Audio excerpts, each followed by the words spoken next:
This is the end of the film Crouching Tiger, Hidden Dragon, which has led the Chinese director An Li to the Oscar. In the film, the leading female character Yu Jiaolong fell down the Wudang Mountains and disappeared in the clouds and mists.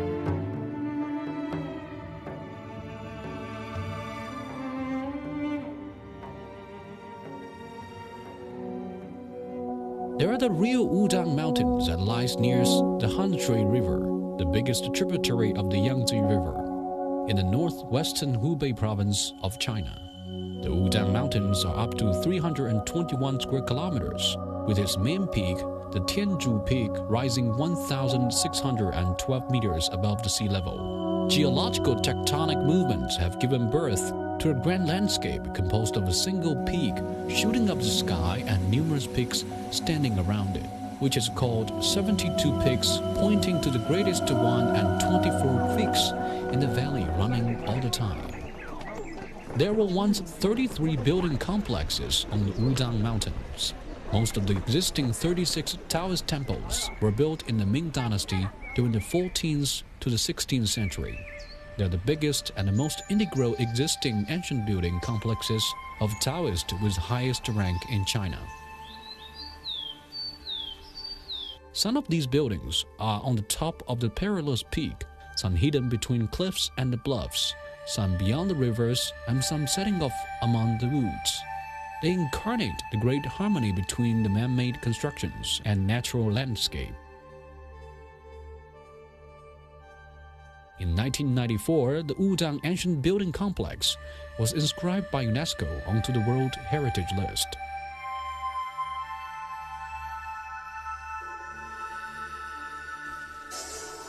Why did the ancient Chinese favor the remote Wudang Mountains? Why did they build such splendid buildings there? To find the answer, one must track back to the immortals in Taoism. In old Chinese legends, the immortals are the supernatural beings who can live a long life and have some supernatural ability. These immortals were once ordinary people. They made up their mind to cultivate themselves according to the religious doctrine and finally became immortals. When they were following the religious doctrine, they must get away from the secular world. The Wudang Mountains lies in the subtropical warm and wet climate. The peaks are hidden in the clouds and mists all year long. People can hardly see the real features of them. The environment here is nice and secluded. That's why since ancient time, this place has been regarded as a mountain of immortals and the residence of the immortals.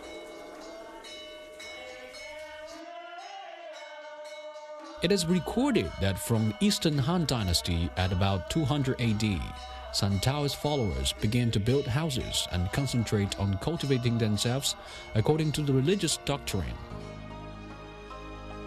In the 14th century, when the building of the Forbidden City in Beijing was underway, the Ming Emperor Yongle had another forbidden city built on the Wudang Mountains, or Emperor Zhenwu, god of north in Taoism. This forbidden city began with a Jingle Palace at the foot of the mountain and ended with a gold pinnacle on the Tianzhu Peak. It is twice as large as the Forbidden City in Beijing.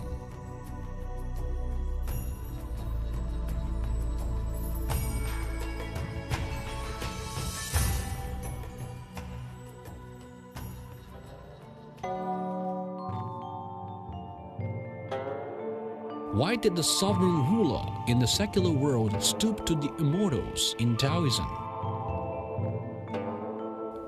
It has something to do with Xuanwu, the god of Wudang.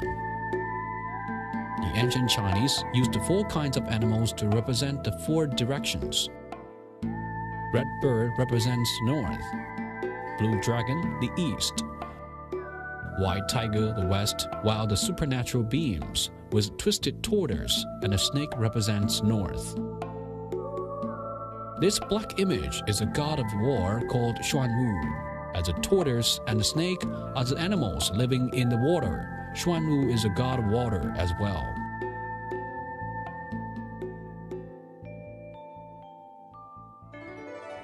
From the appearance, the main peak of the Wudang Mountains is like a tortoise with its chin rising up. So the ancient Chinese believed that this is the very place that the Emperor Zhenwu attained the way.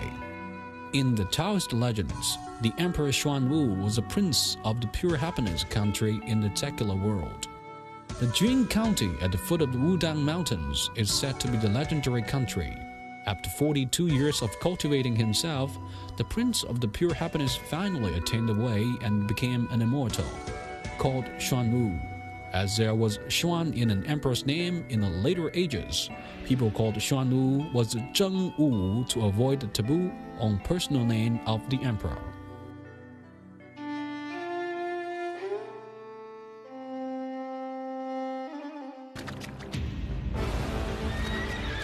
In the 11th century, as the north part of China was mired in war, the emperor paid great attention to the god of north.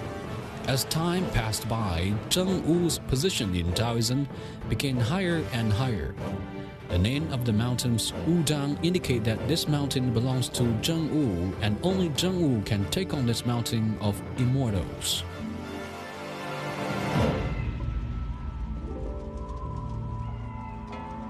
Emperor Yongle came to the throne through a mutiny in the north. He took Zhenwu as a guardian for him and his whole kingdom. As soon as he seized the power, he ordered 300,000 civilian workers and craftsmen to build a massive building complex on Wudang Mountains. In a dozen years, according to the theme of combining imperial power with that of God, the craftsmen built a 70-kilometer-long road of God, as well as integral and spectacular Taoist building complexes along the road. Such scale and complexity is rare in the world.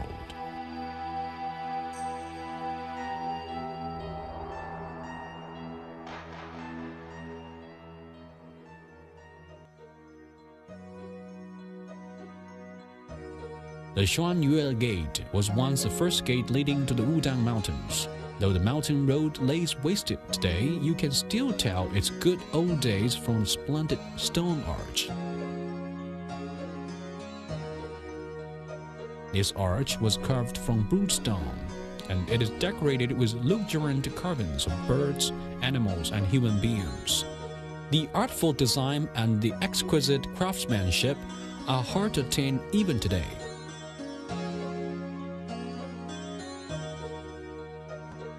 Taoism advocates taking things as they come. So protecting the feng shui of the sacred mountain became a law of building the architectures on Wudang Mountains. The so-called feng shui is the harmony between the constructions and the environment.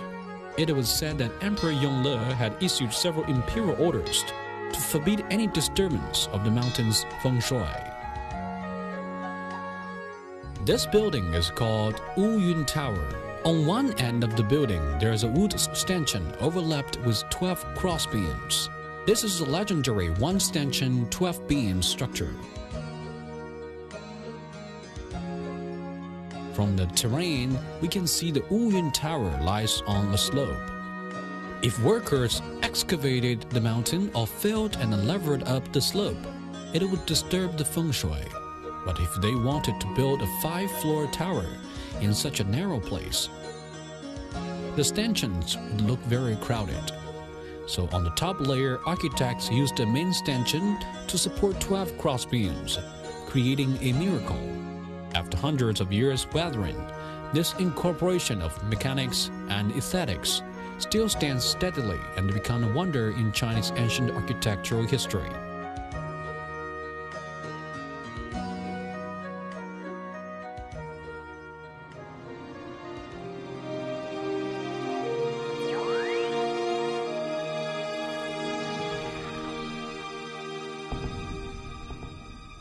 The Zixiao Palace is said to be the very place where the Prince of Pure Happiness attained the way and became Emperor Zhenwu. It is also the biggest and the most integral ancient building complex on the Wudang Mountains. It was built on a steep but spacious terrain, and all the buildings are laid out in an axis. Along the mountain from the foot to the top, there are the Hall of Dragon and Tiger, the Pavilion of Tablets with imperial inscriptions, the Shifang Hall, the Great Zixiao Hall, the Parent Hall. These palaces and halls are seemingly crowded but orderly. They are a typical example of making best use of special terrain to construct buildings.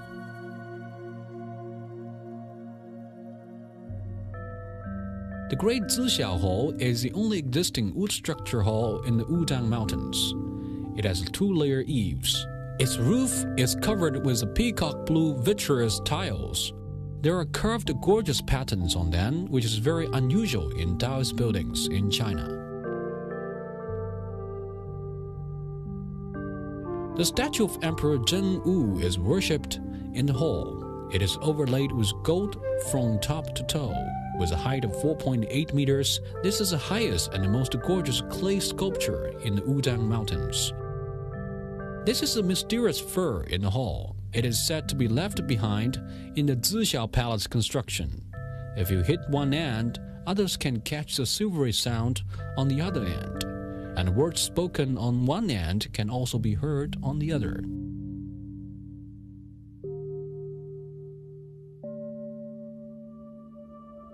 Different from the wood-structured Zixiao Palace, the Nanyang Palace was constructed with stones.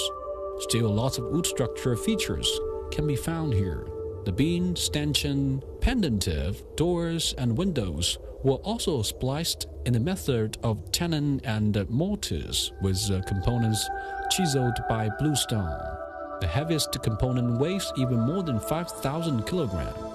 How were they lifted up the cliff and spliced together? This is a puzzle that modern people still hasn't worked out. We can imagine how difficult it is to build such a palace embedded in the high crag. It is a remarkable stone carving masterpiece in Chinese architectural history.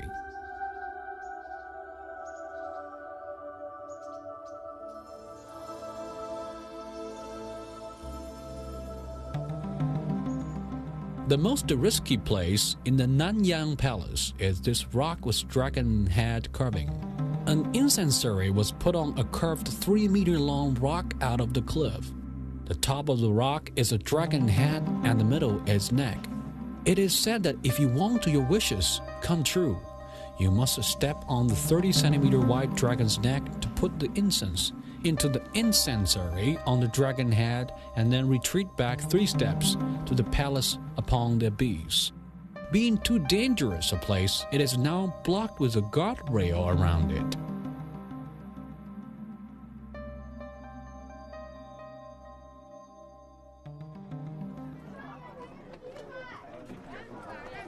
Climbing up through the bluestone road of God, passing the first sky gate, the second sky gate, and third sky gate, you will arrive at the top of the Wudang Mountains.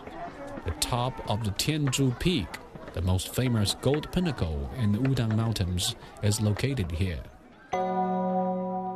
The gold pinnacle is called as Gold Hall. It was built in 1416. It weighs more than 40 tons with 5.54 meters in height, 4.4 meters in width, and 3.15 meters in breadth. The craftsmen used the methods of tenoning and welding to build this airproof hall with the components of cuprum. There were 68 lovely cuprum-made animals on the ridges and refined floral forms carved all over the roof tree and sunk panel inside the hall. A bronze statue of Emperor Zhenwu is worshipped in the Gold Hall. It weighs more than 10 tons. The group of statues is delicate character, distinct, vivid, and lively. It is recorded that the Gold Hall was molded in Beijing. After being checked by the emperor himself, it was transported to the Wudang Mountains by water. A very costly process given the condition at that time. This is the existing biggest cuprum-made construction in China. It represents the top casting technique in the world at that time, and it is the soul and symbol of the whole Wudang Mountains.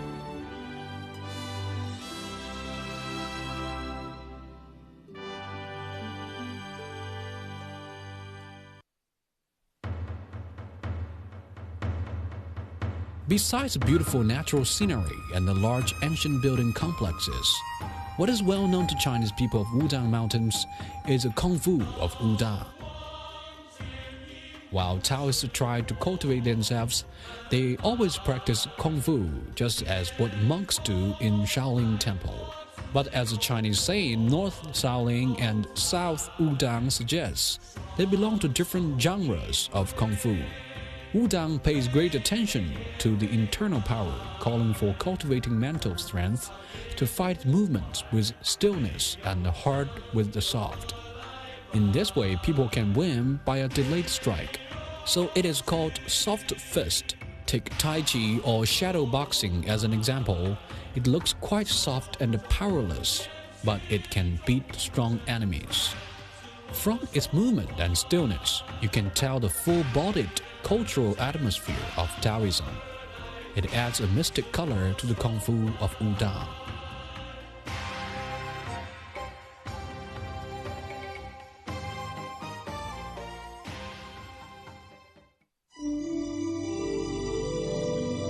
In the eyes of Chinese, Wudang Mountains are the sacred place. Everything here seems unfathomable and brings fortune for people. For hundreds of years, people pray and give their best wishes to this mountain of immortals.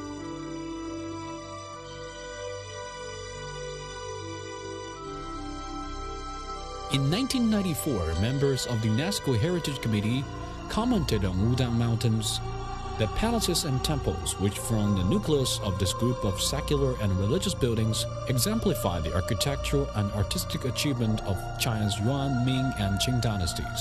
It represents the highest standard of Chinese art and architecture over a period of nearly 1,000 years.